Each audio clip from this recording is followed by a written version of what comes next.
Hello everyone. Today's topic is incremental innovation versus game changers and what should companies focus on.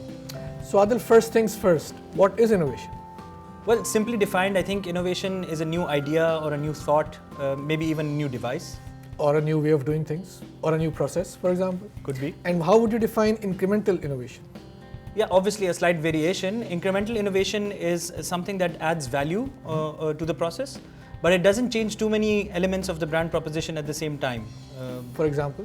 It could be adding a new flavor, bringing in a new scent or perfume, something like Tarang did when they launched their elaichi version of the whitener, or Tang did with a new flavor, or soap bringing in a new perfume, for example. And how would you define a game changer? Exactly the opposite. So a game changer would challenge the status quo. It would attempt to change maybe more than one element of the brand proposition at the same time.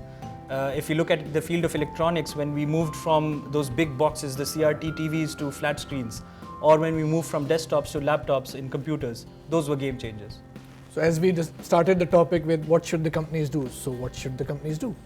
Before that, a company that aspires to be an innovative company, shouldn't there be a definition? Isn't there a criteria for that?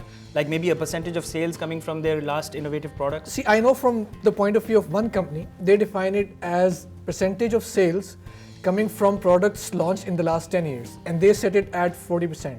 So if 40% sales are coming from the last 10 years launches, then they'll call it innovation rate. Okay. Obviously, I'm talking about an FMCG company. It would differ from a tech company, for example. Sure. And a tech company, I think 100% of the sales will come from the last 3 years launches. So that's the major difference. So I'll go back to the same question again. What should the companies do? Should they focus on complete game changers? Or should there be a mix of both in which they have some game changers here and some incremental innovations coming on at the same time?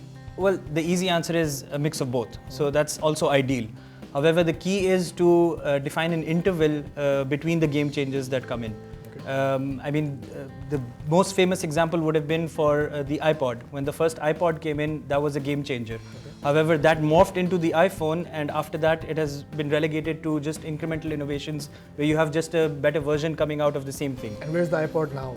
Where is it? Exactly. Yeah. But how long does it take to launch an innovation in a regular company that you think of? So again, from personal experience, there are processes for that. Right now, the companies follow a gate-based process. What is it?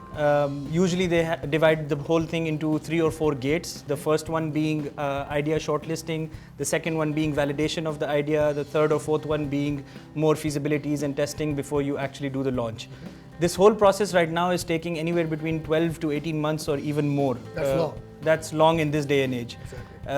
There are a couple of alternatives which I've been exposed to where you've got really small companies, startups willing to make prototypes for you and then giving you a lot of confidence in launching the product much earlier. This process usually is taking anywhere between 3 to 6 months. So that's really shortening the whole... 1 year you're That's slashing the whole cycle quite a bit. And where would you think this drop of 1 year will come from? Where is it reduced from? Oh, that's a lot of steps in between the gates that we can optimize on. Maybe we can tackle them in a later show, but yeah, long topic. Yeah. I mean, we don't have time for that long topic right now. So if you were to conclude, what would be the key messages here in terms of innovation? What should the companies do? So we said very clearly, game changers are definitely better. However, you might need incremental innovations to tide you over to the next game changer. What you do need to do is focus on reducing that time as much as possible. Again, going back to the iPod example or the iPhone example, you don't want a case where you're reaching the iPhone 10 launch and there's no one left to buy it. Where is the next one? So there hasn't been a new game changer since after the iPad. Absolutely. Very well put, Adil. So that's it from our side. Take it to your class, discuss it with your friends, teachers, colleagues, and let us know what you think. We'd love to hear from you. Thank you.